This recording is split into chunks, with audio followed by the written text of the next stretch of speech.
So year 9, we're going to go ahead and look at 4D, which is using Pythagoras' theorem to solve two-dimensional problems. And we sort of started talking about this a bit today. Remember our 3 steps?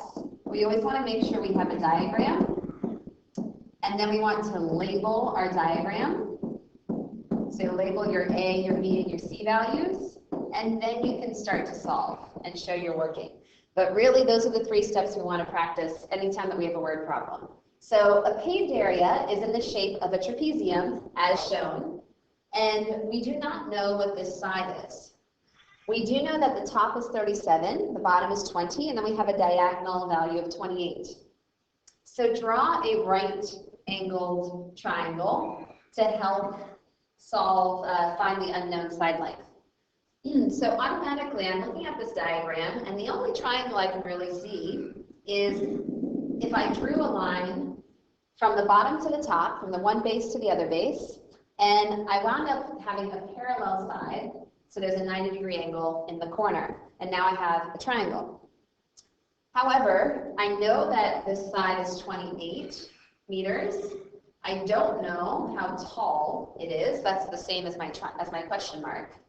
But then I do have this 37 value across the top and this 20 value on the bottom, and this third side is going to be the difference of those two. So 37 minus 20 leaves me with 17 meters for that little top piece.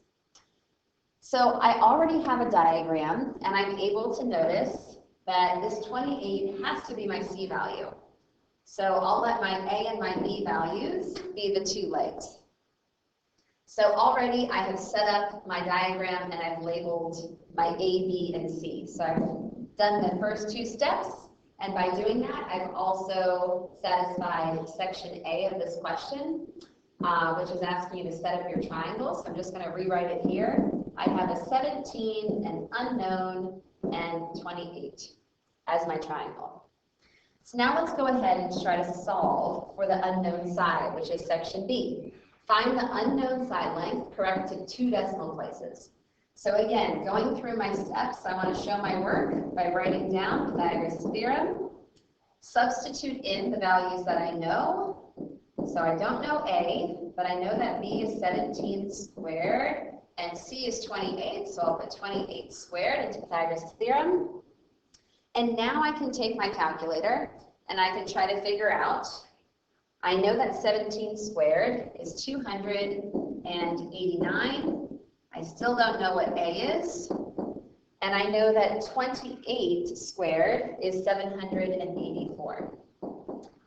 And in class, we've been talking a lot about going through the steps to isolate your unknown. So I'm going to subtract the 289. So 784 minus 289 is 495. And I have A squared equals 495. And to isolate A, I must take the square root of both sides. So I will wind up having A equals, and then the square root of 495 is 22. Let's see, point. So my calculator says 2, 4, 8, 5, 9, 5, 4, 6. So again, I want to go back to the directions, and it says 2 decimal places. So I'm going to stop after 2, and then I'll have to round that 4 to a 5. And my units are meters. So that unknown side length is 22.225 meters. So 22 and 25 hundredths meters.